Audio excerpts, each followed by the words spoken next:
Hi everyone, welcome back to my channel. Today we are going to look to another project. We'll be building a small app using React so we can practice our React studies before. Okay, so this is a practice video for beginners. So if you have senior, maybe this is not a good fit for you, or maybe if you want just to look at again the basics, feel free to watch out with me. So what we'll be doing is that we'll be building this application where you have to search for users using an actual API, okay? So GitHub users. And the good thing is that I'm using Friends and Mentor, which give me the all requirements that I have to follow. And if you look at here, what we're expecting is that you need to search for a GitHub user by their username. Also see relevant user information. So if the user exists, then I should be able to see the user details down here, okay? The second or third thing is that you need to switch between the light and dark mode theme as well. And this needs to be responsive too. So it should work on desktop, on mobile, and tablet. So whatever devices, this should work on it. And we will be looking at this API for our application, okay? So it's very straightforward. So you have a dark theme, okay? The UI, also the layout is the same. It's just the colors will be different. You have a search input here and a search button, okay? And the card which display the user details if you find any, okay? If I move along, this is for mobile, so it should be working also on mobile view. And this is also a smaller view as well. So you can see they're expecting us to make sure this is working in all devices. Now, I do have an account, so I can access all this. If you don't have an account, it may look like something like this. Okay, so this is a premium one, which is not free. So you'll have to pay for to access. But don't worry, to follow up in this video, I'll go step by step. So I don't think you really need to access it. Okay, it's optimal, but it's not a mandatory thing. Okay, so let's jump into it. To make this easy for you, I'll be uploading the code to GitHub for you to access, and I will try to cut this course or this video into sections, and each section will have its own link in the repository here. I will add all the links for you as well in description. So you can, for example, you don't want to start from the beginning where we just set up the project. You can just go out and clone the project and check out the branch of the section that you want to start actually coding with me. Okay, so at the moment we have the main, which is the source, which is nothing there. Okay, it just I use a create React app boilerplate, so that's all there. Now I create another branch. We'll start actually cleaning up and making our project ready for development. Okay, so first thing is that what I want to do, if I go to open my terminal in my local, so now currently I'm in main branch, so I will go and check out my other branch. So I would say get checkout section 1 cleanup, and I think I misspell it. Let me try first get fetch to make sure I have everything on my local, and then try to check it out again. And there we go. So now I am in my new branch. Let me run my project npm start, because this is React Create app, and let this run in my browser. So that's how it looks. That's how the initial Create React app boilerplate looks like. So I don't need all this stuff. What I will do, I will just go and clean up, go to my app.js and just remove all this code from here, as I don't need it at the moment. I'll just keep hello until we start building our components. One more thing is that for styling, I don't want to write all the CSS by myself. So I want to use TailwindCSS. So what I will do, I will go to documentation and see how I can install it for Create React app. You can see at this moment of my recording, it's not really recommended. You need to use other framework for React like Next.js or Remix or Vite to make sure this is working for you. You can go ahead and really, instead of using Create React app I'm using, you can just use with Next.js. And whatever you learn in this video, it is applied to any of the other framework you use, because in the end, they are just framework around React. Okay, so I will go ahead, I will just install TailwindCSS, or just copy these commands, or open another terminal in my Visual Code and try to install TailwindCSS. And when that one is done, I need to initialize my Tailwind CSS. So create a config file for me. So that's installation is done. I'll paste this. So it will create a Tailwind config. Let it finish up and you can see there it is. Okay. Now this config, we have to tell it which places it should understand that I'm using Tailwind. Okay. So what I will do, I'll just use now the standard, which is here. I'll just copy this content and I'll explain you what it does. So what it's saying is that any files ending with GS or GSX or TS or TSX inside, like instead of your, maybe you're using TypeScript, for example, right? So either they're JavaScript components, okay, GSX, or they're TypeScript. Any components under the, it will be using this Tailwind CSS. So I will stick to it because I know all my components will be here. So I'll just save that. And that's our configuration is we need to add the directories for Tailwind CSS in the source or the global CSS file of our project. So because I'm using Create React App, it will be the index.css. So I'll just come here and add it on the top of my CSS file. Okay, so there we go. Basically, there are 3 steps. Install, okay, add this configuration in your config file, and then add the directives to your CSS. And that should work. When you do that, you may have to stop your server and then run it again in PM start. So it can pick up the configuration of your Tailwind CSS.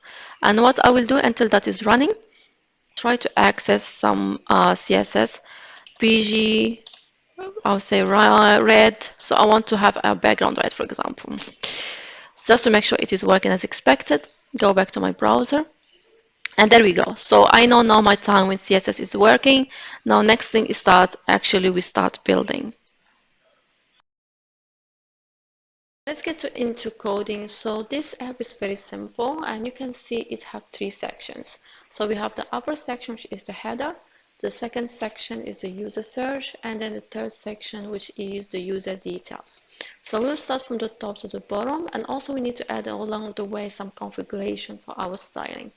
So let's look at our header. So it's very simple. We just have a header, and then the main functionality here is actually the theming of our project. Okay. Now let's go and open our project. And first thing is that we need to import the font. And actually, let me open the browser again. So the font, if I click here, it's Space Mono and it's free font. So if you just Google it out, you can go to Google Fonts. And depend on the template you're using, you can use this in your project. Because I'm using Create React App, I do have index.html, which means I can just use CDN, for example. So I can click Get Font, Get Embedded Code, and I'll select the web. They have other options here as well. So I'll select the web and I'll select the link option and I'll copy the code. Okay, then I'll go back to my Visual Studio Code and I'll go open my index.html under the public folder. And then we can go here between the opening and closing tag of the head. You can paste it anywhere. So I'll just paste it right there. Click Save. So that's the first step. Second step is that you need to go to your CSS file and have access to that font. At the moment, we're saying all the elements in our app should use this font here, which came with our boilerplate, and we don't need it anymore. I'll just go delete it. And then I'll go to my browser, and this is the font we're going to use now. So I'll just copy this one, go here, and say on my HTML, I want to use this font. If I click Save and go back to my browser, you will see here my font has changed. If we go and debug it right here, scroll, scroll, scroll, scroll, scroll, scroll, and you'll see here, that's your Space Mono, okay? And if I untick it, you go see it will go back to what it was before. But I'll put it back. Now let's do some cleanup. That background red here anymore. It was for testing earlier. Okay, so now we have our font family installed. Second thing I want to do is create the component for the header. So I'll go right here for the header components, and then I'll create a new folder for the header, and H should be capital, and then index app.jsx. Okay, now I'll just generate my components and I'll call it header. And let's import this component in our app.js. So import header from component/header, and then I'll just try to render it in my UI. Okay, at the moment we don't have anything in our header yet, so let's start filling it up. First thing is that we need this heading here, and then we need the button which will do the toggle for us. Okay, this for now. And I'll add a H1 and I'll just paste the heading they give me there. And then we will have a button. Okay, and that button, it should be kind of dynamic, so for now just say click me. Now the header, it is aligned with the button in the same lane, if you remember the design. So I will use some classes from TailwindCSS, and it will be flex based. So I want to be the container a flex, that's display flex. Okay, I'll also add some margin bottoms, so when next time I add my search bar, there is some space. And also some margin top just to push my UI a little bit down so it's not touching the screen on the top. Okay, but main functionality form is here, so these two elements are aligned. Okay, now this button I want it to be aligned with my header, but I want to be in the end on my right, and because the parent it is a flex container, that makes it very easy for me. I can just do margin left auto and that will do the job. So ML auto, and that will push it all the way to the right. If you go back to our UI, there we go. Okay, so you can see this working. Now, I don't want my application to be touching the corners, so I'll be using something called container, which is a class given to me in TailwindCSS. So I'll go back at class name called container. So this container will always be responsive. It's a built-in class in TailwindCSS, but it doesn't center itself in the middle of the screen. If you want to enable the container always in your app to be centered, we have to go back to our tailwind.config, okay? And we have to tell it that that container should be always centered, okay? So the way to do that, we can go inside the theme, okay, inside extend, and we can add container center. Now let's go back to our UI, and there we go. Okay, and if I do the inspection, that's my container right there.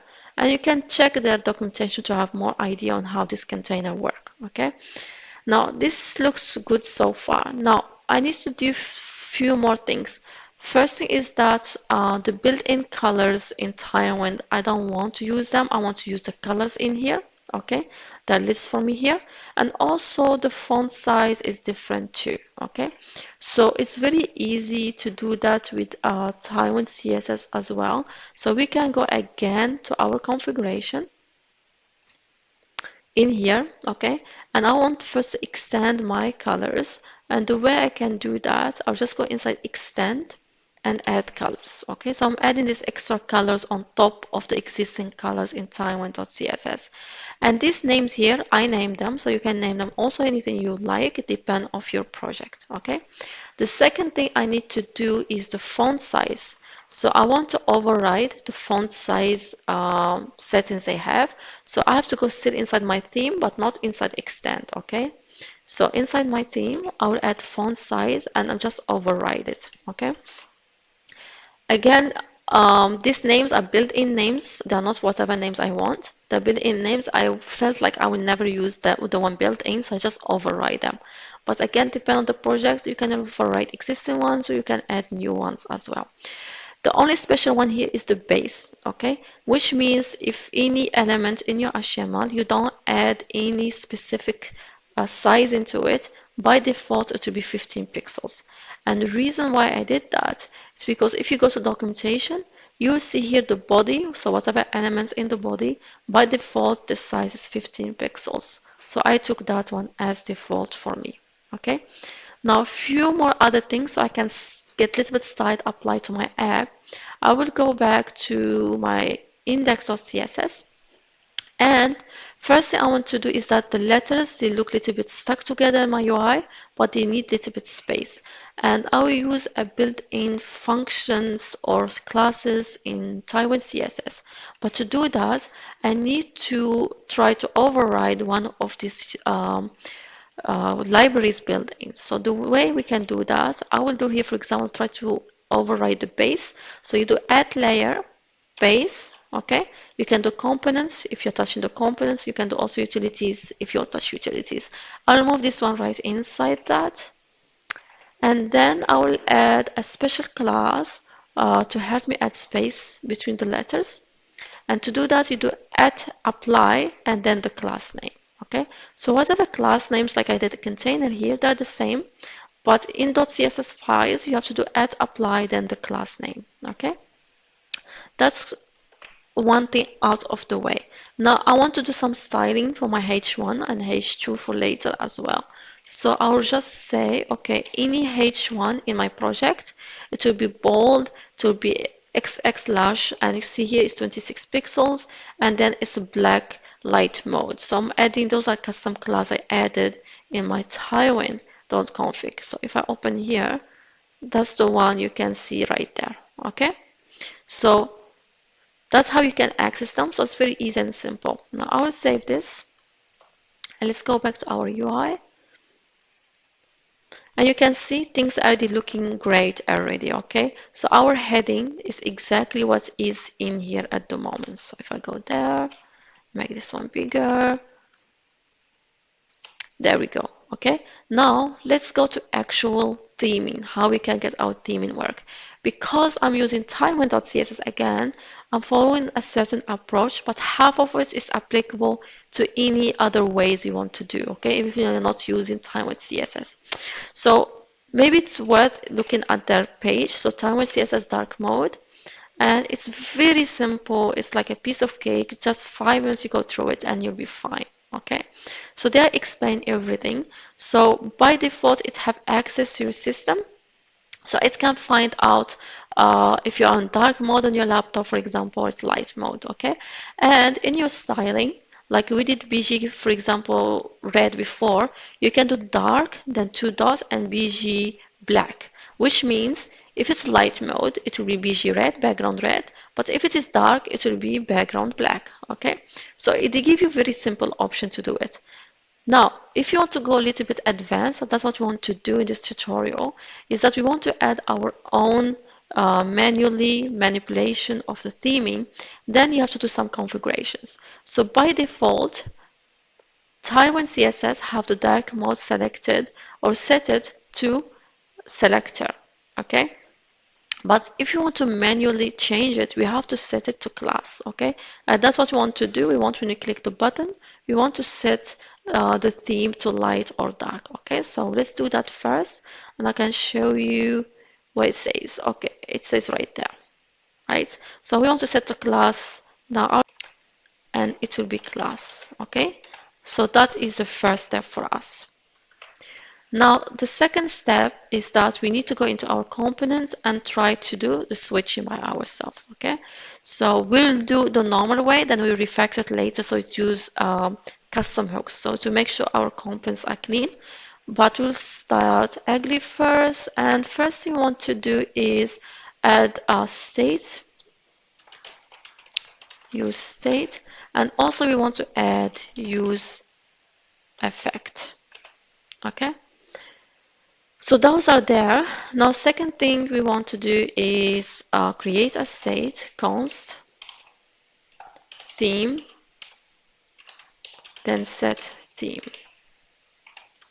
Use state, and you can set the default value to anything you want. I will set it by default to light.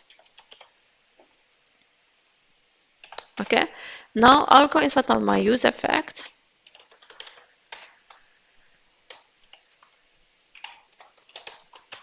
And what I want to do is that I want this use effect to run every time my theme change. Okay, so I need in dependency array to add theme.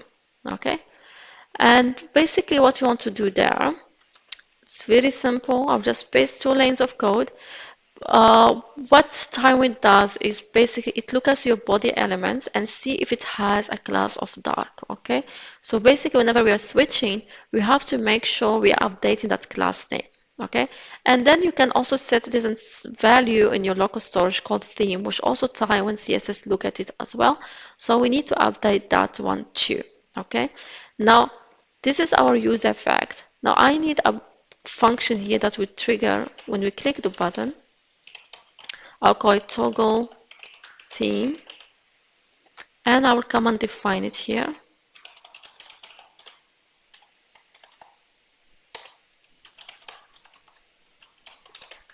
And basically this function, what we'll do is that whenever our theme or whenever our button is clicked, I want to switch to the opposite theme I have now, okay?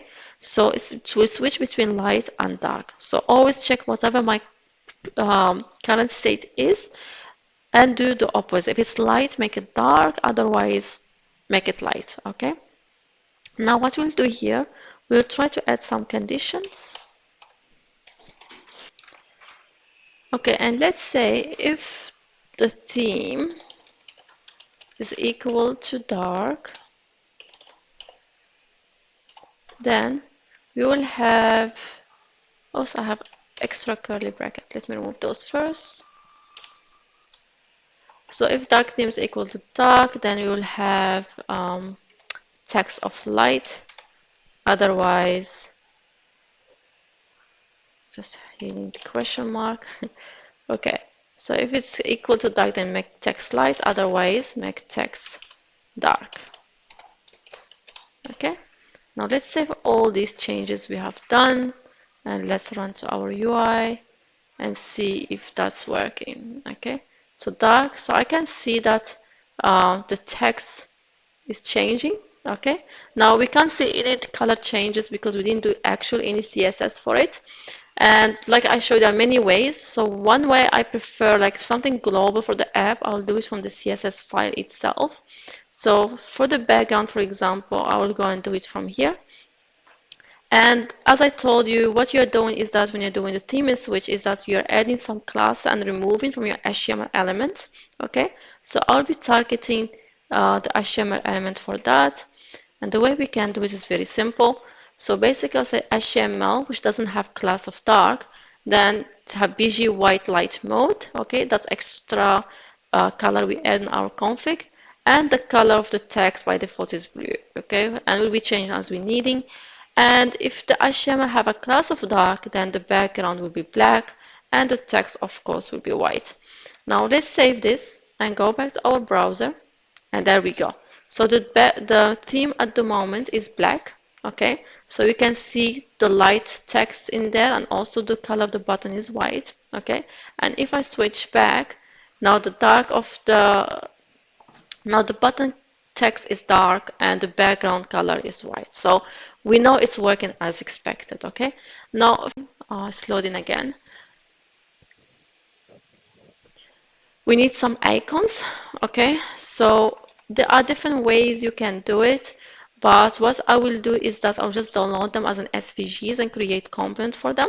So I will show you how you can get them. If you want to use from Figma, you just can select it.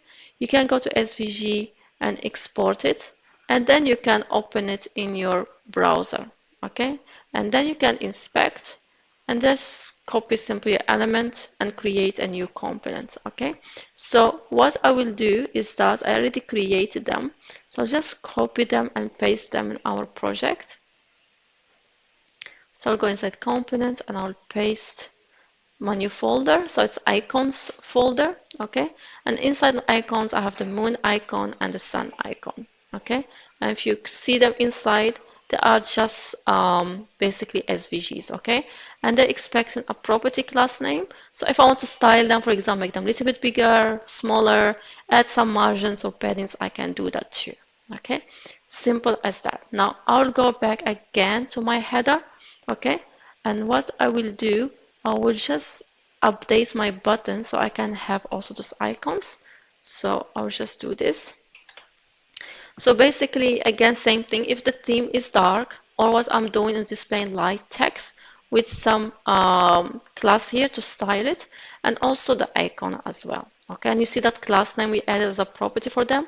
That is the purpose. Okay, so for example, I don't want my icon to be stuck to my text, so I'm just adding the margin left to it.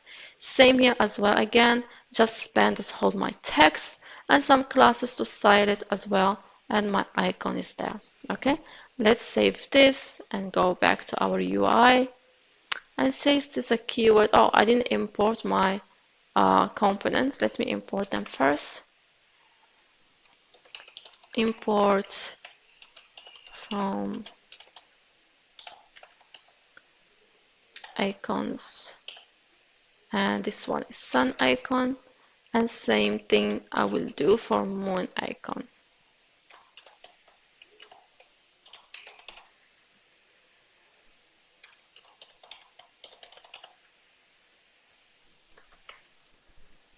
Okay, now let's go back to our browser and let's go to our app, and there we go. Let me hard refresh. So our theme by default, if you remember in our set, we set it to light. So when you load it first time, it is the light mode, okay? But as soon as you go here and you click, it switched to dark mode, and you can see your button has changed too. Now one more thing is that we need to change this color. So let me go back to our Figma file, and let's see what is the color of it in this mode. So I'll just see here, and it is white. Okay, so what we can do, we can go back to our index. Okay, and as we did here, for example, we said HTML not dark to H1. So I will say when the HTML dark have class of dark, the H1 should have text of white. Oops, I have to do apply. Apply. I'm so hurried to make it text white. Okay, there we go. Now it should work. Let's save that and let's go back to our UI. And there we go. Working perfectly as expected.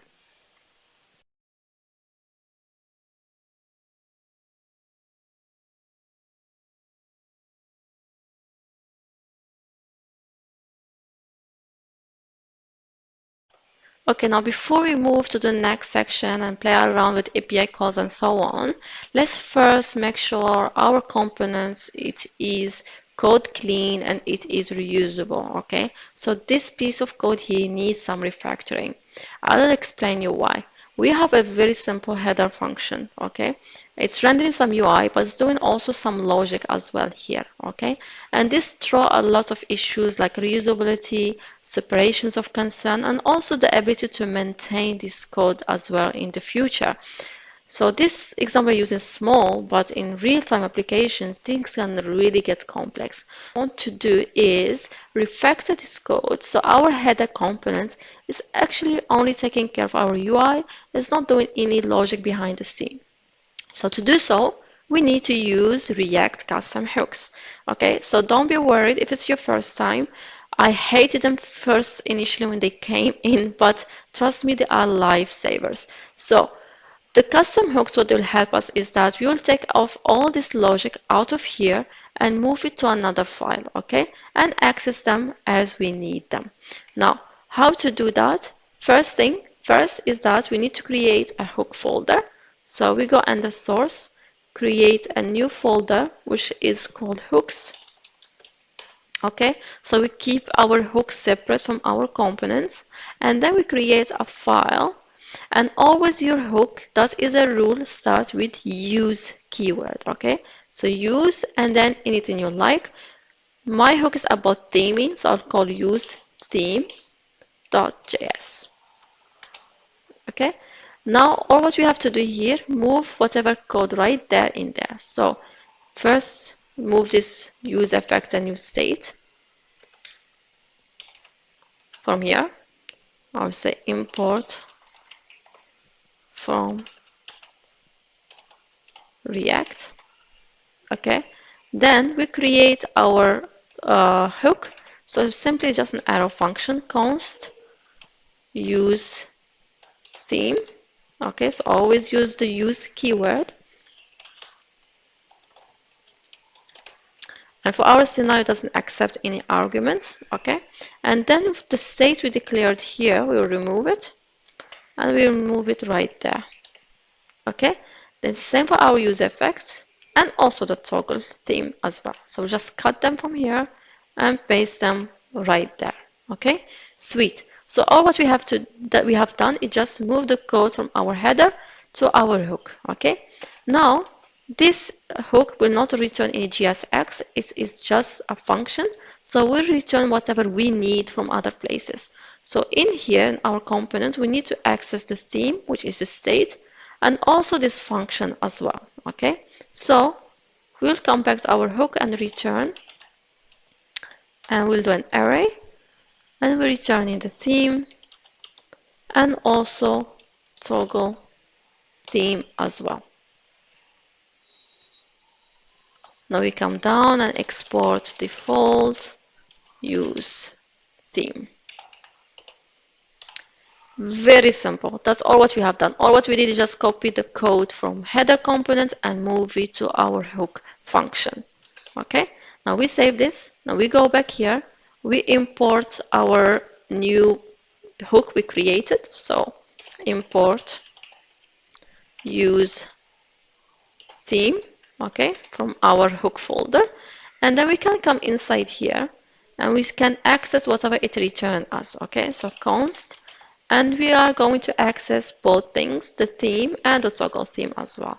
So I'll just copy them both from here to avoid any spelling mistakes, and equal to use theme that we imported. And voila, we are done. That should work. Let's go to our UI. So let's click this button and there we go. So we refactor our code. Okay, now our component is much cleaner, easier to read, easy to maintain for any other devs who want to jump in and play around with it. Okay, and all my code is safe right here. And the cool thing that I can access this from any other components as well. Now let's have some fun with unit tests. So we'll complete then this section, and I'll give you a challenge as well if you want to go ahead and play around with more complex features. So first thing, let's create our test file. So I'll go under my header component. I'll create a new file called index.test.js. Okay, so whatever this index is same name as that file. So the test scripts will know that this test file is for this file right here. Okay, so first things first is that we need to import the testing libraries. Okay, that's what we need to test. So import React, then import in render and fire event from React testing library. And render will help us to mock the render of the components, and the fire event will help us to simulate some clicks on our buttons. Okay. Then of course we need to import our component and also the hook that we are using in that component as well. Okay, so we are using, if you remember, use theme in here. Okay, so we have to also import that as well in our test library. Now first thing is that we need to mock, okay, the use theme hook. Use theme hook. Okay, so always the hooks, if you're using them in other components and you're testing those components, you need to mock them as well. So I'll say just dot mock and whatever the path for my my hook. So hooks, then use theme. Okay, great. So that's done. Now let's start creating our test. So describe, and I'll say that's my header component.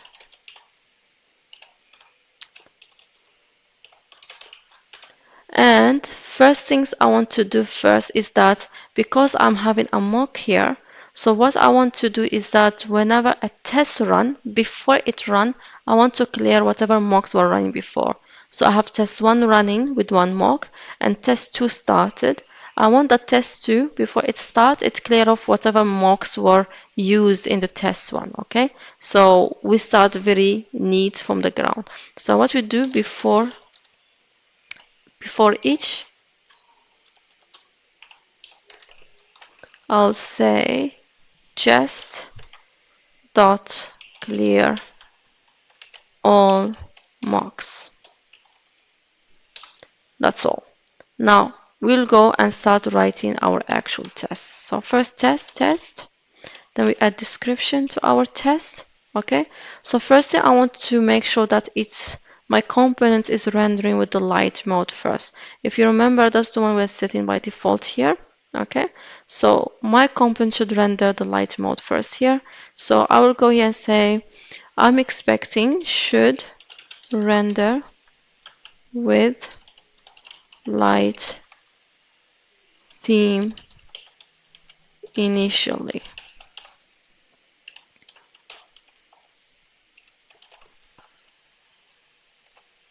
Okay, now first thing we have to do is mock the return value which is coming for our hook. Okay, so we have to mock that first. So we say use theme and we say dot mock return value. Okay, then we can mock the return value.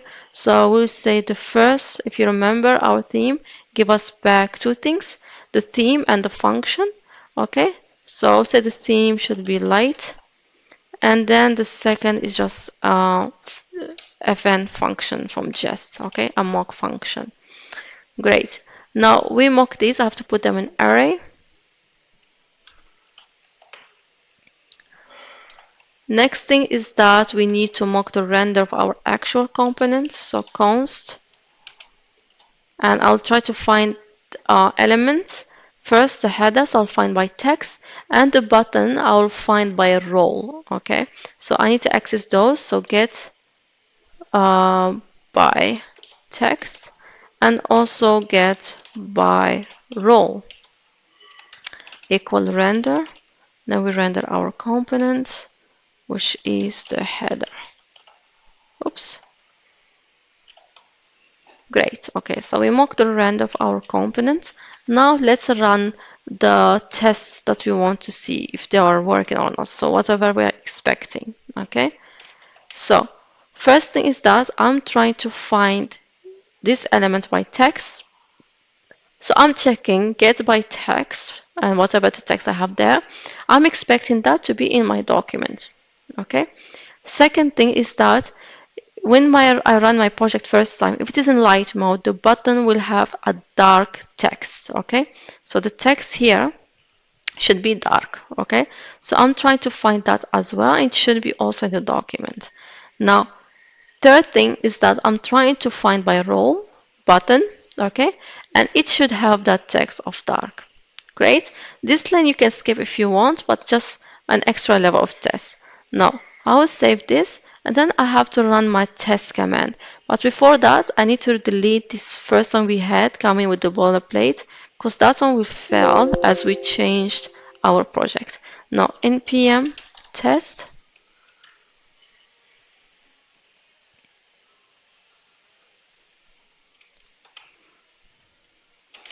And there we go. The script finished and says my test has passed. Great. Now let's move to the next one. It says I want to see, for example, let's say this use theme, I use another component and I switch to the dark mode. So my current theme is dark and my header rendered.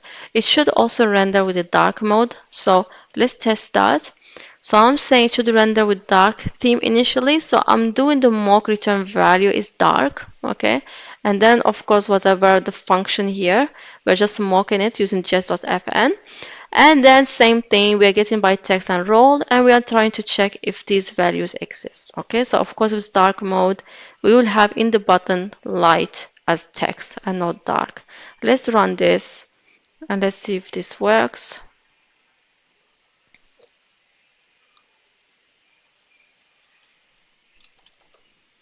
Great, it's passed. Now, last thing is that we need to make sure that this functionality works for us, is that when we click a button, the toggle is working as expected and is switching the theme for us.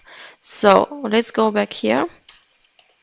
And again, I'm just mocking the toggle theme mock, which is this function here. Okay, so I'm naming something weird. You can name it anything you want. So I'm mocking that, and I'm passing that one as second element in my array of the mock return value. Okay, if you remember, that is your toggle theme function. Okay, so I'm mocking that with a light mode on initially. Then I'm trying to render my component, and all this time I need just to check by role because I'll be using the button. Then I'll try to find the button, access it. Then I'll use the fire event to simulate someone click on that button.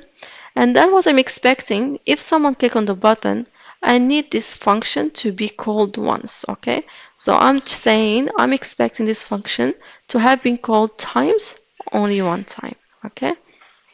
Now let's save this.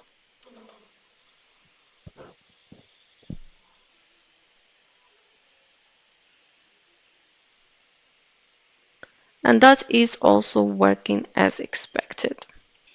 Now let's have some fun with the hook itself and let's try to run some tests as well. So we'll create a file here called useTheme.test.js. And same thing as well, we need to import first the testing libraries. Okay, and what we need here, we need the render hook from React testing library, and we need act, so that's for simulating the click as well, but we want for something to wait for that event to finish and then run the test, and then we import the hook as well. Another thing is that if you remember, we were setting the local storage here, okay, so we need to mock that as well. Up to now we are not using it, but if you want to take this test or this demo to the next level, where you pick up the system theming, which is was required for this project, you will need this. Okay, so that's why I'm keeping them in my code. So we need to go back to our test. We need to mock the local storage, okay?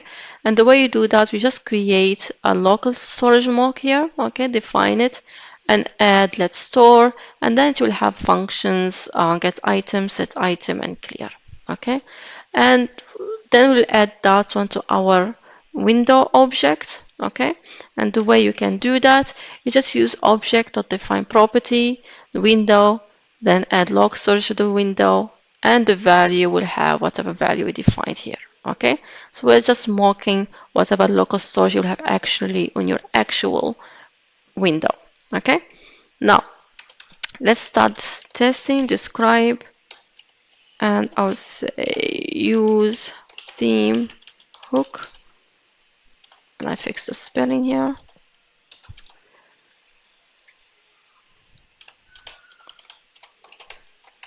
So again, if you see, we have the mock. So as we did before, we need to clear it off as well before every test runs. So I'm saying before each, clear the local storage before each test. Okay, so I'm just doing local storage.clear. Then document.element class name, I'm emptying the class name that we are switching here. Okay, I'm clearing it off. So every test starts from the base ground. Okay, now let's run our first test. And first, let's say it should initialize with light theme by default, okay? Because we are setting by default, you say to light. Okay, so what we're doing here, we're using the render hook, okay, that we imported here from React testing library. And the way you test your custom hooks are different than the way you test your component, because of course components return in the end some JSX for you, while useTheme is just a custom hook which just functions and they behave completely different. So the testing is a bit different. So we use render hook here, okay? And it's arrow function. It takes or it gives us back the hook that we defined. Then it gives us back an object with the result, okay? Always, that's not anything you can call it. It is result. This result is an object which have current, okay, and then this current have it's an array which have first element, whatever the first element you have here, okay, then second element or index one will be your function right there. So if you had only one thing here return, so it's always be only one element, okay? So whatever you're returning, you can access them by their index from your results.current, okay? So now when I'm trying to render my hook, I'm expecting that the first value in my array, which if you remember is theme, it should be light, okay? So I'm saying the first element, it should be light, and also the class name in my HTML, it should have light on it, okay? So let's test this and see if it's working.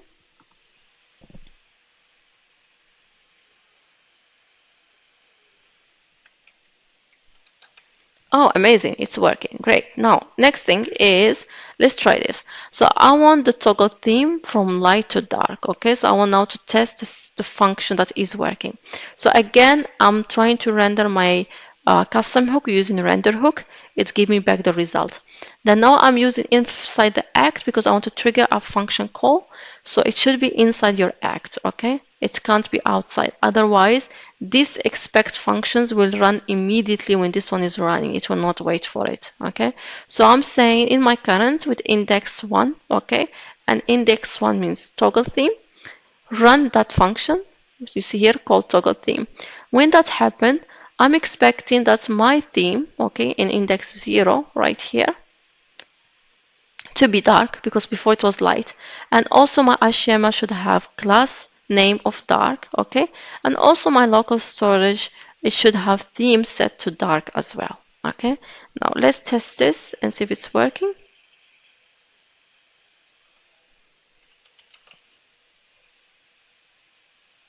Okay, great. So our test is working. The component seems to be working fine. So I'll move now to the next section, but please feel free to stop this video if you want and try to see if you can by switching, for example, the system mode. You go try by yourself, okay, and see if you can pick up the system mode. So if it is dark, for example, if I switch dark, okay, it's taking time to change. I want that when my UI runs, it should pick up my system by default, okay? So this one should have been dark, and here it will be the light button, okay? So try ahead. Tailwind already give you some built-in functions you can use. Go through the documentation, and it should not take you more than 10-15 minutes to do so. Building our search user section. So as you can see part of the design, we have an input field where you can type, and then when you click this button, you have to search for the results. And if there is no results, then you can show here a message saying no result, okay? And if there is a result, then we have to show the code, which will be the next section, will be building, okay? So first thing, let's start building this component right here. So let me bring back my Visual Studio Code and let's create a component called search user index.jsx. Okay, so I'll just generate my component search user, and let's import this one first in our app.js so we can render it on our screen. Search user, and let's save that. Okay, now few things we have to do in this component. So we need first to display the UI, okay, and then we need to work on the functionality. So for the UI itself, which is our HTML and CSS, I'll just paste quickly here the structure. I don't want you to see me typing everything. So we have a div here which is mainly for styling. Then we have the search icon, okay, and the search icon, I just get it here like I did before for these ones, okay. So I just need to add a component for it. I'll just copy it and paste it there. So I'll go to icons and paste my icon here, okay, which is again just an SVG, and we need to import it. Import search, oops, import search icon from icons slash search icon. Okay, so that is for our icon right there. Then we have our input field. So if we go back to design, we need a state which can hold for us whatever user search. Okay, and also we need another state when the user have is not found, we need to display that message. Okay, so we need two states. So let's add those as well. First we import useState. And by the way, we'll refactor this code also later, okay? So we'll go in standard way, which is for beginners. And then after this is built and working as expected, we will do some refactoring and clean up our code as well. So we imported the use state, and let's create our first one, which will be our username, okay, for our input field. So username and set user name, and we will give it a default value as an empty string. Okay, so that's our default value. The next state we said will be the one that will help us to track our error. So error, then set error use state, and also we'll set it to an empty string in beginning as well. Okay, now our input field, we want to have a function assigned to it that will be triggering every time some user types something in our input field. So I'll define this one here as an arrow function, and by default we'll accept the element as an argument. Okay, so for now just cancel log e.target.value, which will give us back whatever the user writes. Okay, then here we have an error message, which is for this part here. Okay, so if there is an error coming from our API response, I want to store it in this error state. And if it does exist, then show me the message text. Okay, then we have our button, which will do the whole work for us to search for a user using an API. So when you click, it triggers a function, which I will come and define it as well.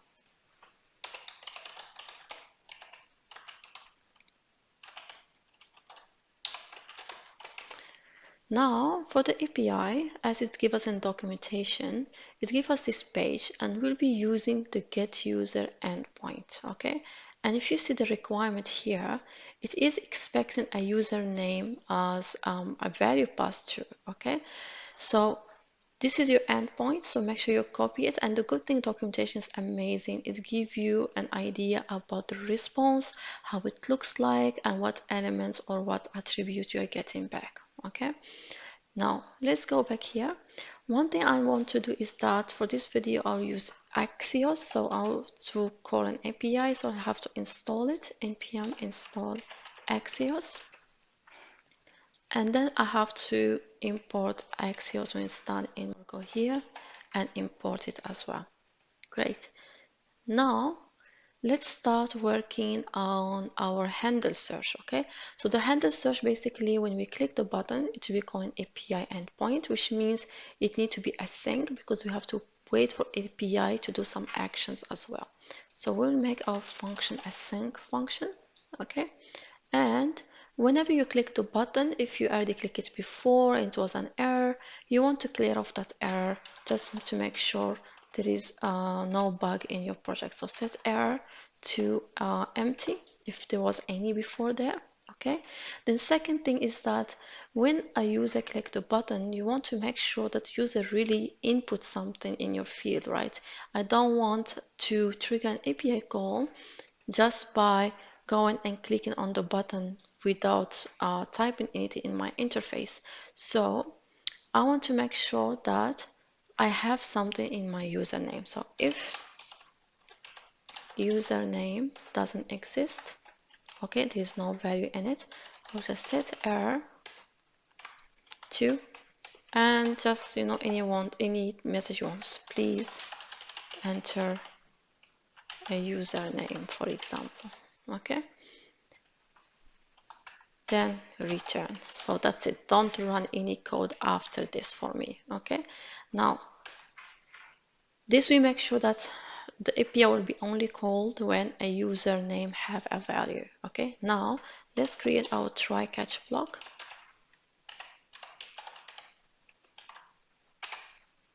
And in try block, I will try to trigger the API call. Okay, so await axios get, then your API endpoint that we have in our documentation, slash, and then your username that we are reading from our stage right there. Okay, now when we get the response back, we want to check that our response is valid. Okay, so those are just extra steps we are going to do to make sure we don't fall in any issues or bugs. So if the response status is 200, because as you can see in documentation, if you go back, the status should be 200 final response, okay? So if response that says 200, then if you had error before, again, just make sure you clear it off, and then we have our response back, okay? We have the data here. We should be using later in next section to display the user details. But now we'll just cancel it, log it. The next thing is the catch block. So in here, I want to handle in case of any error happened, okay? So here I'm just doing two checks. If I have a response and response says 404, means the user does not exist. So I'm setting the error to no result, okay? If I get some different error, so it means that something not related to user not existing, but some maybe network error, can be anything else, okay? So I'm just giving another error saying an error occurred, please try again. So that's it with our API search, okay? Now for the handle on change, which is for the field. So when you are typing here, okay? So now I am typing, but I can't see anything there, okay? Because we didn't handle that. Let me go back. So that will be happening inside this function here. Track user input.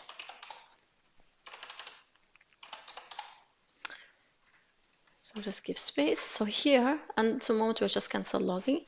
But what I want to do, whenever the user inputs something, I need to update the state right there, okay? So I'll say set username to e.target.value, okay? Also, I can do extra thing is that if an error happened before, okay, and I start typing again, I want my error to clear off. So I'll just go here and clear off my error, okay, and remove my cancel log, and there we go. So I think this one looks great. Let's try and look at our UI if it's working as expected, okay? So this is our UI. I'll say Lulu, and let's search. You can see here when I'm clicking, I can't know if really something happened, okay? So if I go to network tab and I try again, you can see here I got a response, okay? What I want to do here, I want to add a loading state. So when the API call is in progress, I will know it, okay? So let's say const loading and set loading use state. Now say false in beginning. So it will be a Boolean. And when I click handle search, I want to set loading to true, okay? And when this is finished, I want to do set loading to false, okay? And if I have loading in progress, I'll say disabled. If it's disabled, if it's loading. And also let's add a styling for our disabled status. So disabled to column, and you can give it any style you want. So I'll just give it a background of gray. Okay, so it is disabled.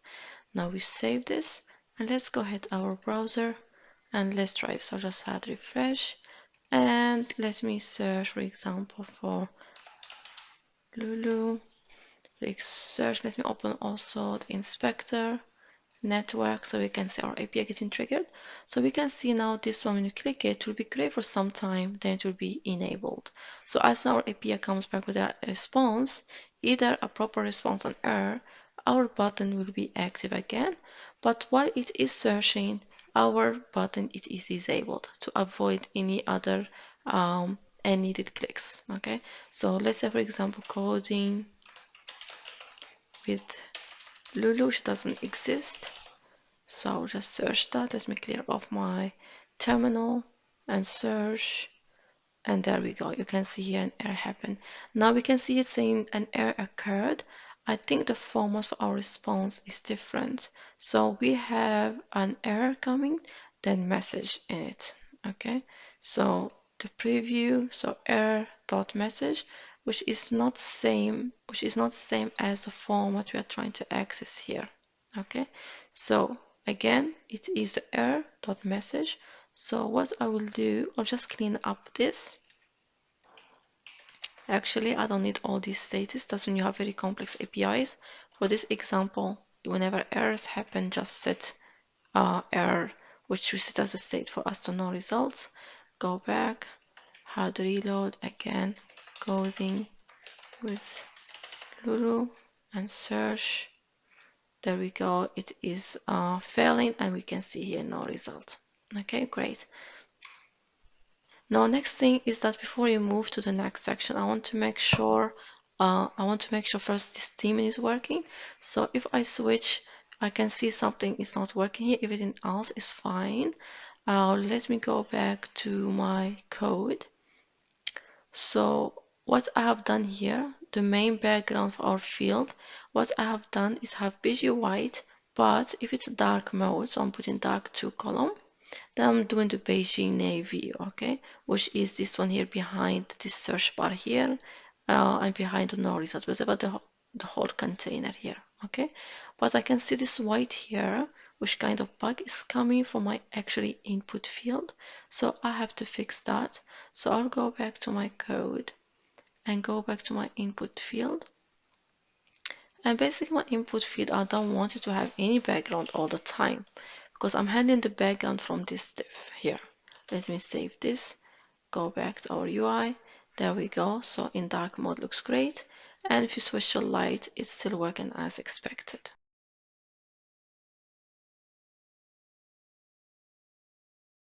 The next section, which is the last one. Let's first do some refactoring. I'll just zoom in a little bit to show you the code of my current component. So our search user component basically now have a lot of code here as well. So it have the display UI section, then it have some state management and a lot of logic also in between. Okay, and this throw a lot of issues. The main issue here is the separations of concern. Okay, usually you have to move the logic out of the component and you separate the responsibilities, making the component focus on rendering and use some other party to focus on the state management and the logic. Okay, and that's what we will do here today. So today we will use a combination of context API and also the reducer as well. Okay, so you may have used them separately before, but today we're going to use them together. So why we are using them together, the reducer basically will help us to manage the state manipulations, okay? And the context API will help us to access this data from another component as we need to access the response later and display it in the third section, okay? So let's get started, and this will be really easy. We'll take it step by step. We'll go inside the source folder. I will create a new folder called context. Okay. Then inside context, we'll just create a new file which will hold for us all the logic for our component.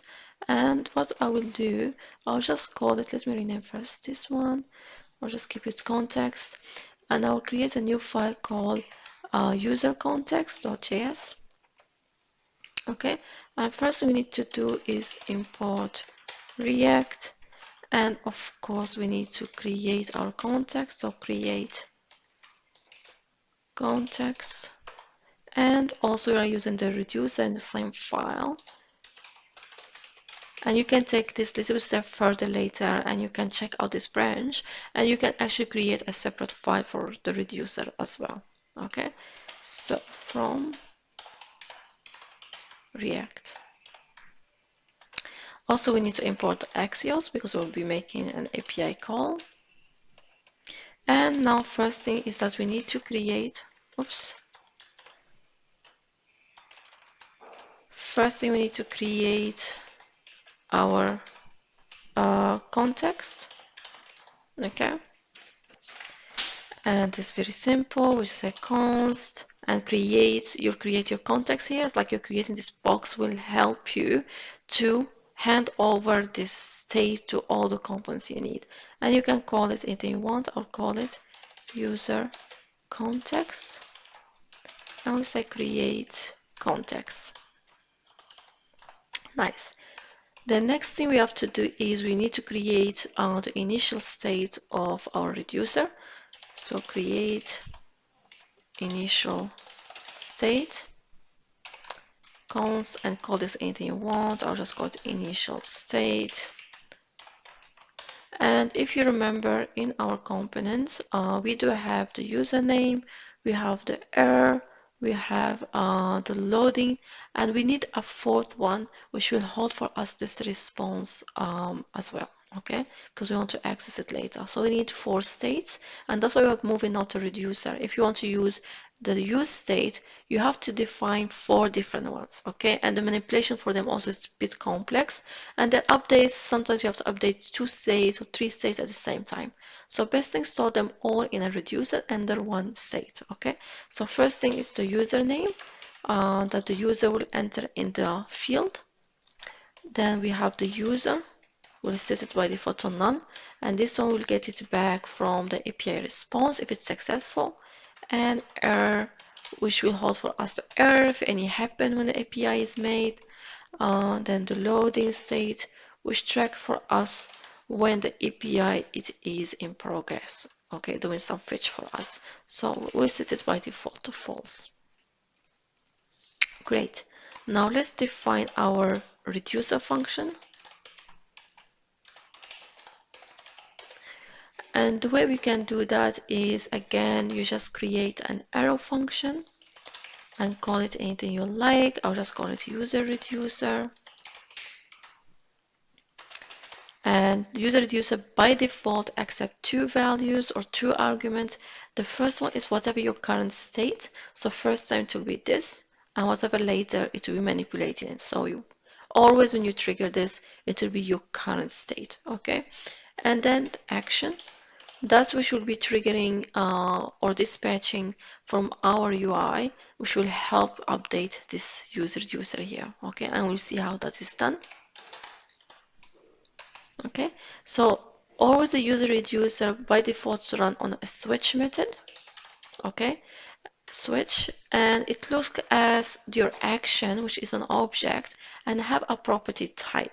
Okay, so this is a standard way through development for the time Flux started and Redux. That type property you can change it if you want to, but it's not really recommended. It's just how it was been working for years. If someone look into code, they will just understand what is for. Okay, so action dot type, which means when I'm dispatching this action later from UI, I always have a type, a pass to it as well.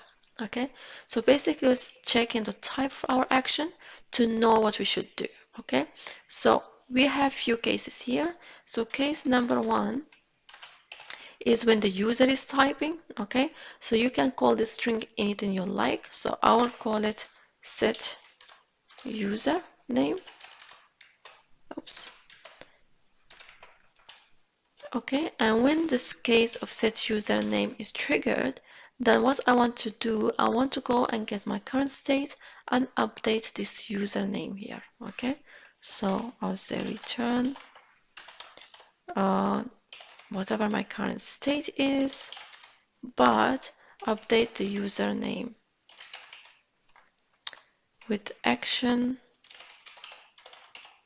dot payload. Okay, and Of course, if an error happened before, I made some API call before, so my error state will have some error in it. So if I do another API or I do another search, or even I'm typing, I want to clear off that error. So always I'll set my error to an empty string. Okay. Now case number 2 is to set loading.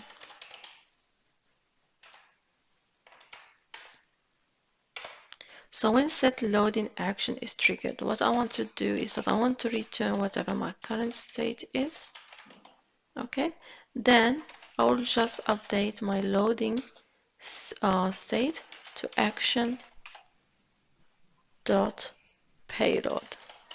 So basically my action object will always have a type property and payload property, and for each different action that payload will have some different value. Like in this case we'll have whatever user inputting, in this case we'll have either true or false. It just depends on your scenarios. Okay, and we'll see that as well. Case number 4 is that when a user is fetched, okay, and then the one after it is an error.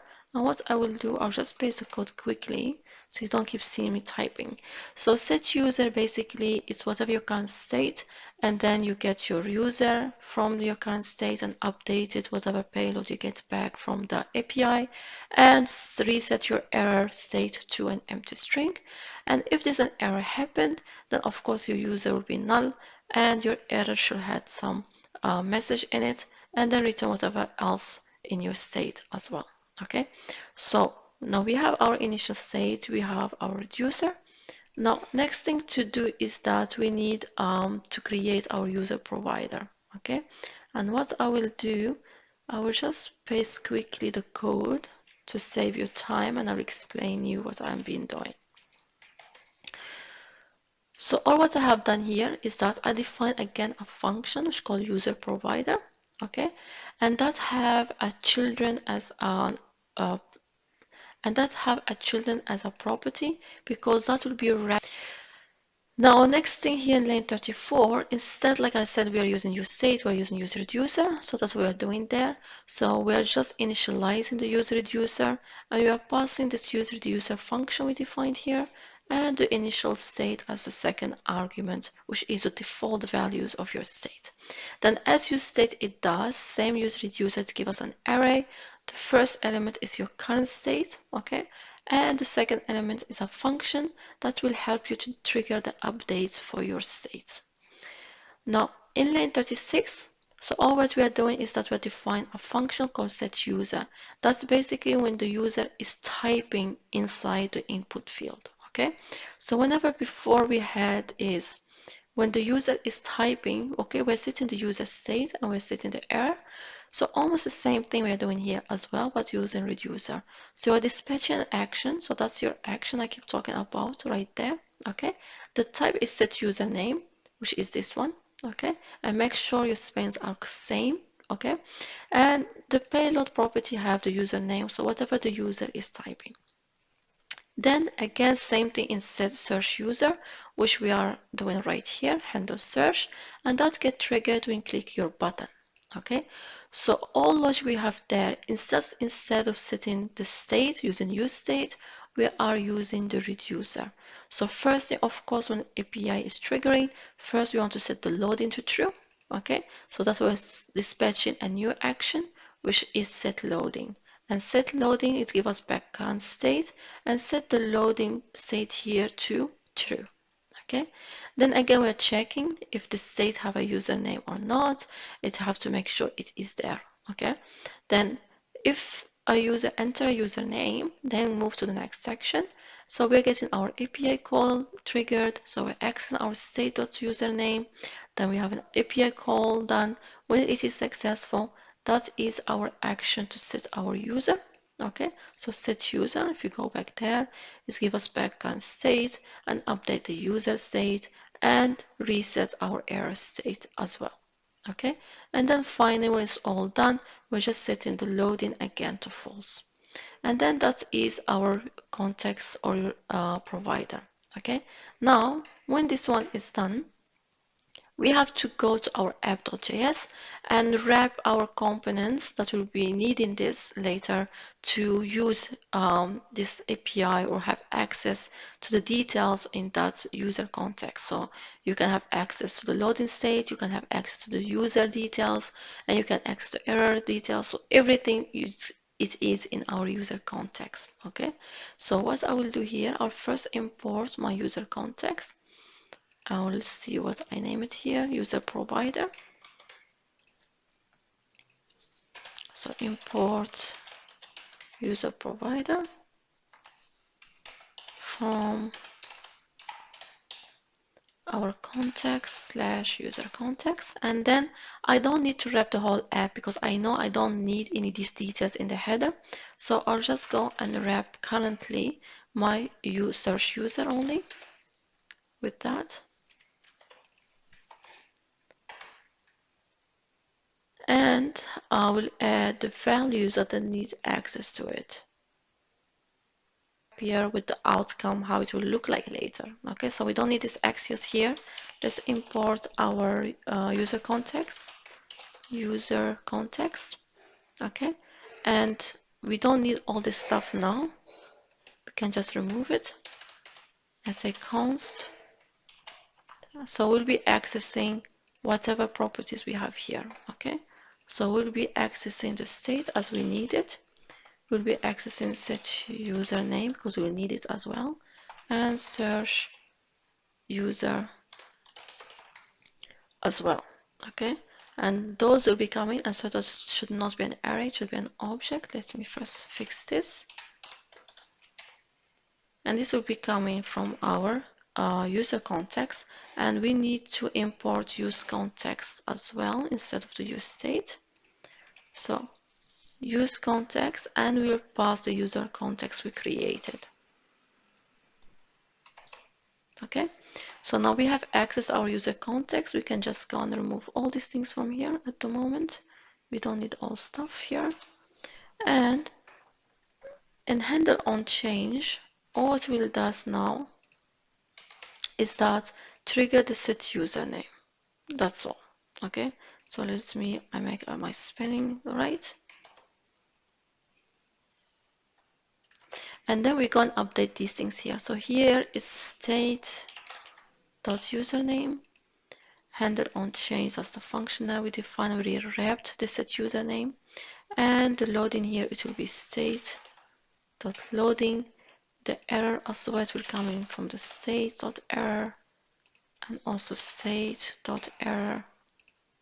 And handle search will not be there anymore, it will be search user. Okay, let's save this and let's go back to our UI. And let's hard reload. So at least the first thing is no dead screen, which means it's great. Let me open my inspector and go to network. And let's start first searching. Oh, and there we go. I have the first break here. Set username is not a function. And that's most probably because of my spelling mistake. So set username, that should be like this. Let me try again. And let's try again this loop now, so I can type, which is great. Now let's search. Okay, loading state, I can see they're working properly. So all seems great and good, working as expected. Okay, now one thing you see here is a flashing line. That's a debugger I'm using to see which component re-rendered. And now I'll show you something. If I'm typing and I search, if I put the provider wrapping my whole app, even I'll see that flashing lines around my header. But at the moment, it's only around my input field, which is expected. I don't want my whole app to be re-entering for no reason. If my header doesn't need that information, I don't need to wrap it also with the provider as well. Let me go back and show you here. Okay, many times some people just go and put everything on the top, but we have to be careful. Yes, you have to put the user provider, whatever context provider you create, on the top level, but if it doesn't need to be, okay, it need to be down at the bottom because some components in the child or grandchild only need to access those, then just wrap it in there, okay, just to avoid some performance issues later.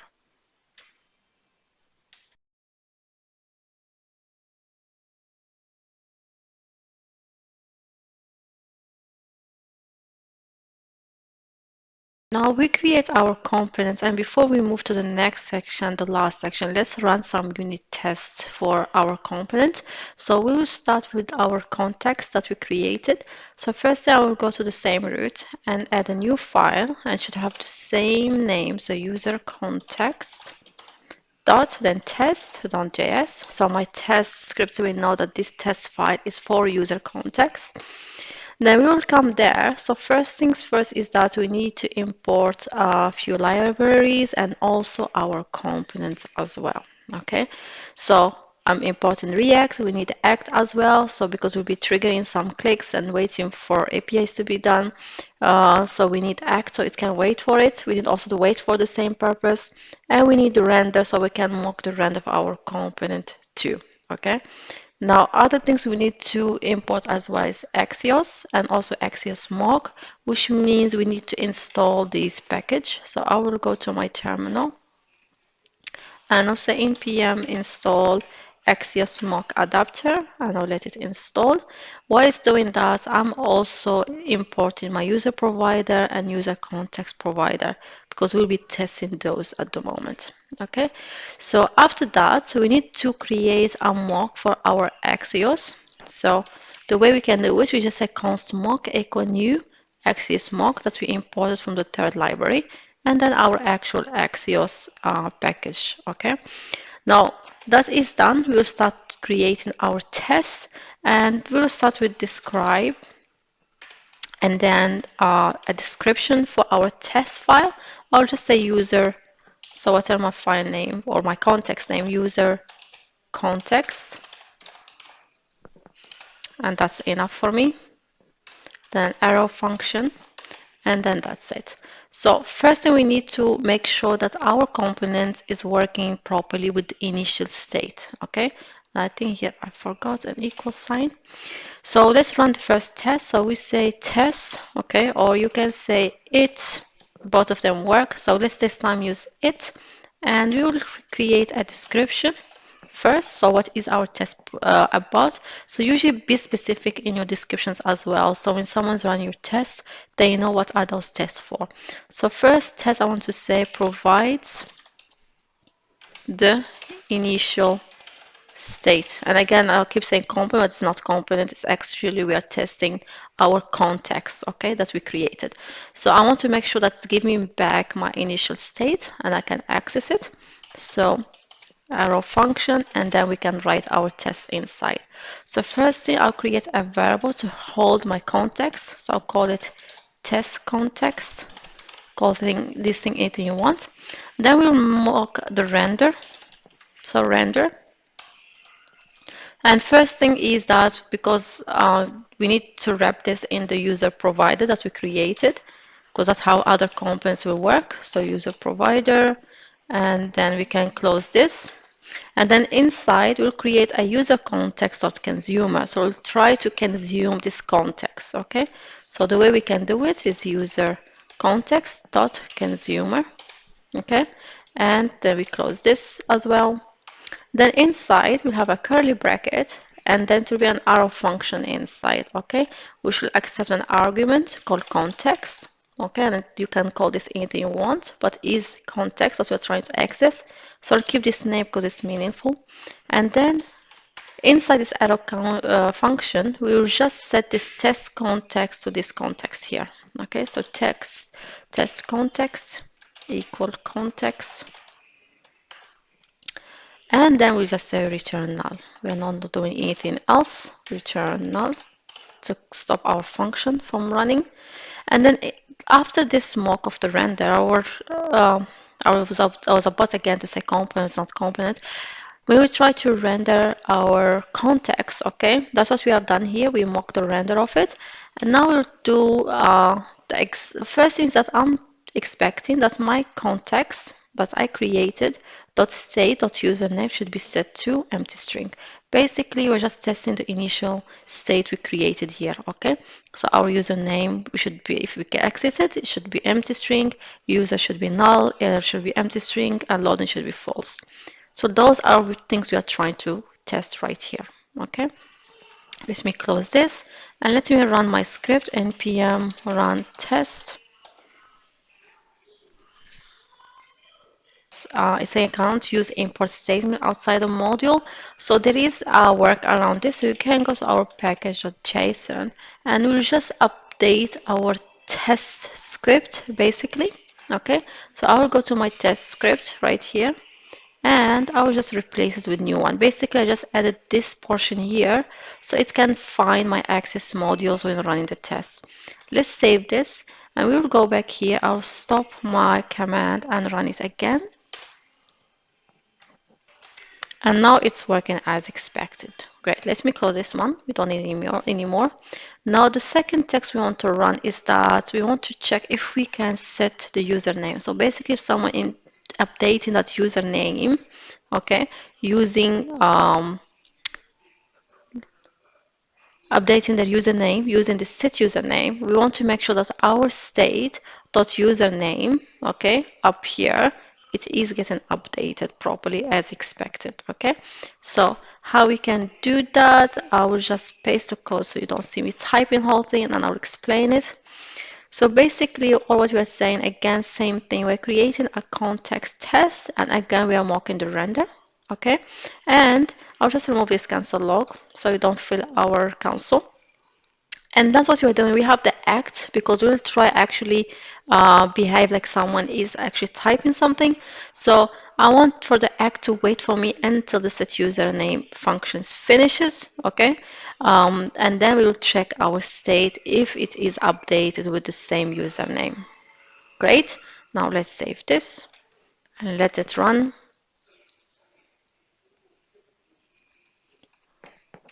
And there we go, it's working as expected. Now, there are other things we can also test as we have different states and we have different scenarios and different actions are triggering. So I will not do all of them, but I will add one more here. Okay, I will let others for you to play around if you want to. So the next scenario, and let me add I here. So it should handle user search correctly. So basically someone inputs something, okay, and we want to trigger the API call, like someone's clicking the button. We want to see that we are getting the details back and we are updating the user state here, okay. Now, how we did this? Again, same thing, we create a test context. Then we try to render our provider, our context provider. And next thing, we want to act like someone really is doing something. So it will be a sync call because we have a mock API call. And this user actually exists in user. Okay, so this should come back with a customer or a user details. So first things that we test that someone type this name in the field, which means our username state should have this name in it. Then we are mocking this API call. Okay. Then what we are doing here, we are testing the search user, okay, which is basically this one here. So this one gets triggered when you click your search button, okay.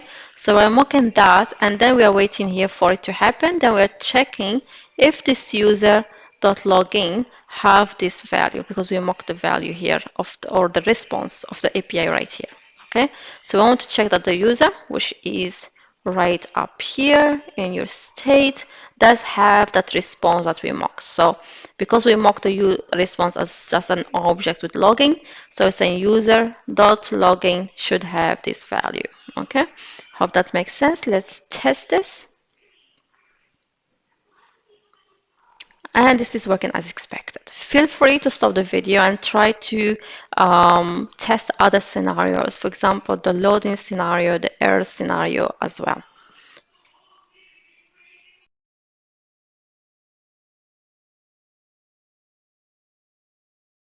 Search user components and let's create a test for it. So index.test.js. Okay, and again, same thing. We will start with importing the libraries we need, and also we need to mock also the Axios as well, same we did in the context file as well. Now we'll start writing our test, and what I will do, I think I will, to make this one quickly, I'll just paste test and I will go through it with you, and there will be other scenarios you can test by yourself as well. Now firstly, of course, we start with describe, and then you have it. You can have it or test. Both of them works. So first time, always you just want to make sure your component is rendering properly in the happy path without crashing. Okay. So first is that I try to mock the render of my components. So of course my comps have to be wrapped within user provider to be able to test it. And then we'll try to access two things, get by placeholder text and get by role. Okay, and why? Input field using the React library, you can find them by their placeholder text, and the buttons you can find them by role. Okay, so that's why I'm trying to access these two functions here. Then when I am mocking the render, I'm trying to find my input field, okay, which is this one here, with the placeholder text. Let's have a placeholder of enter GitHub username. So that's the exact thing we are trying to find the input with. So I'll just copy it and make sure it is the same and paste it here. And we're making sure that the input is rendering in our UI, okay? And also the button is there with the text, that's what is the name there, with the text of search, okay? Which is right there. Great. Now, the scenario if you try to click the button without actually entering a username, okay? So if you remember, we want to show an error.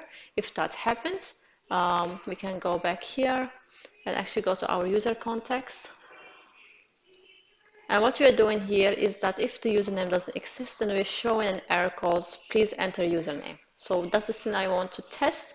So that's the one here. Again, we are trying to mock the render of our component. We make sure we wrap it our user provider. And then we are trying to find two things, the button, so we need to get by role from our render. And then we want to find that message, we should find by text, okay? So that's why at this time we're trying to get by role and find by text from our render. Then in lane 27, basically we are just simulating someone clicking on that search button, okay? And that's what's here, fire event.click. Then in lane 28, we're just showing expect, so that's your test, then await until the error shows, because that's an API call, which means by text, it should be in document as well. The third test is that when you search for a user successfully, so again, same thing again, we are trying to mock the render of our component, and this time we want to input something in the field, so we need to get by placeholder text, and of course we need access to the button, which means we need get by role. Then here we're getting the input by placeholder.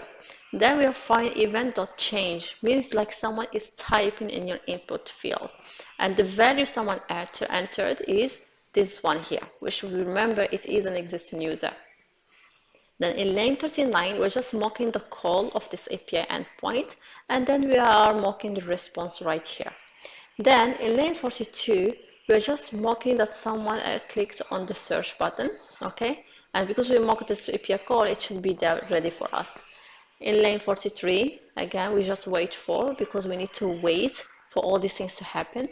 And then we say expect that the mock.history.getLength is equal to 1. Basically, your API response is successful, okay? Now, next test, we are testing again if there is no user, okay?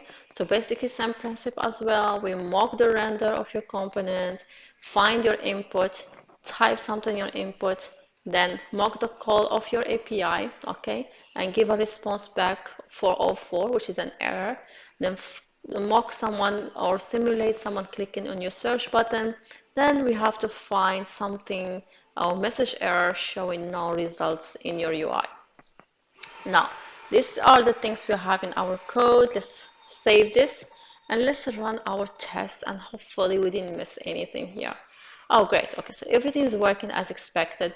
You can see my logs are but it's not like failing. My errors are passing, but it's giving you idea about few things, how you can write them better, okay, to find any issues, to avoid any, to read them through and try to update these tests as well and add more tests as well if you want to. Okay, there are lots of scenarios I didn't cover here, but this is a way around with it in an easy way. Now let's build the last section of this app we're building today. So to be the user info details, and what I will do, I will start it for you or set up the initial component, and I will leave the remainder of the work for you to do. So The main is how to achieve or read your data from that component, shall we do. And the remaining work will be more about finishing the layout, which is just basically HTML, CSS in the end. And also I'll show you one point of performance that I want you to look at and take as a challenge on how to improve that. So first thing, let's create a new component that will hold for us the info details. So let's go open our code, okay? And I'll create a new component called user info. And let's add our component. And let's generate one, call it user info. And we will need first few things here. First thing, we need the use context because we want to access the user search context so we can read the user details we get back from our API response. Also, we need to import our user context, of course. Okay. Now, next thing is that we go inside our component and we will try to access the state. And if you remember, the user content, okay, have the state right here, okay, that we make it available to all the child component of this user context provider, okay. So we want to access the state to read it. So I'll say const state equal use context, and then we'll pass our custom context we create, which is the user context. Great. Now inside our state, if you remember, we have few things, okay? We have the username, the user, error, and loading. In this component, all what we need is the user. So we'll access that as well and make it available for us to read. There we go. So I'm just accessing the user from the state, okay? Now, next thing I want to do, we don't have in the design, but usually I prefer to handle all scenarios. For example, if the loading state is there, I want to show a loader, right? And if the user doesn't exist, I want to show also a message saying that this user is not exist or something like that. So I would say if user doesn't exist, remember we have null assigned to it. So if user does not exist, then return for me a basic message, okay? And I'll just style it some basic styling with TailwindCSS. Also saying no user information is available, okay? Now next thing here, we will render our actual UI. And so you don't see me typing again the whole HTML stuff. What I will do, I will just paste the code and take you through it. So our user response, if you remember when we look at the documentation, it gives us few properties. Few of them, the avatar URL, which is the image URL of your account, the user name, okay, and we are also displaying the public repos and so on, okay. In our design, actually, we need much more details, okay. I'm not going to do all of them. I want you to go by yourself and do whatever additional things are remaining, okay. So let's go back to our code. I'll just save this. We created our component. We need to import it in our app.js. So we'll go back here and say import user info. And because we need this user info to access our user provider, it needs to be between these two, okay? I can't come and paste it here, for example. I can't do this. If I do that, let's see the UI, what we'll do. It is complaining, okay? It's saying that this use context we're trying to access, the state from it, it's not defined, okay? And it makes sense. You are out of your context and you're trying to access it. So it needs to be inside your user provider. Let's save and let's go back to our UI. And there we go. Okay, so initially we didn't search anything. It says no user information available. If I search for Lulu and do search, I get some repo with Lulu, which is Lulu Press, okay, and I got the followers and how many following and how many public repos they have, okay. If we search for any, I don't know, test, let's see if that is available. Yes, there is a repo which I'm using them as a test. Those are the followers, okay. Now, one thing as per the design, we have also the username there, our actual username. but that one it is not available all the time. So you have to be careful when you go to the API and you use it. Read careful documentation and see which feeds are mandatory. It means the feeds will always give you back a value, okay? And the feeds that are not always available to you, you have to handle them, okay? And I have done that here, okay? The username, okay, the user.name is not there all the time. In many user details, it comes back as a null. So I have to handle it. If I don't do that, you will have a screen of that in many scenarios, which of course you don't want to end up in those. So when you go and try the other properties to display it by yourself, read the documentation and see which fields are mandatory and which not. And the one they are not, you have to handle them in this way. Okay, so now I'll leave it up to you. Go ahead, finish the UI, and don't worry, just Ashen CSS. Okay, add the unit test. And one more thing also is the performance. I'll show you what I mean. Now I have my user details displayed here. If I go and start typing, you'll see some flashing line. Okay. Oh, I have to open actually my inspector first so you can see it. Let me type again. And you see it is flashing around my input search and also around my user details. And the reason why is because whenever we type here, your user context, it is updating. Let me open the code. So this user provider here is updating because you're updating a state inside that. And because the user info is a child component of this user provider, it also gets re-rendered behind the scene. And this something is not really perfect. It should not happen, okay? The user info should only re-rendered if the user details in your state updated and not because of any other state updated in your context API. So that is a change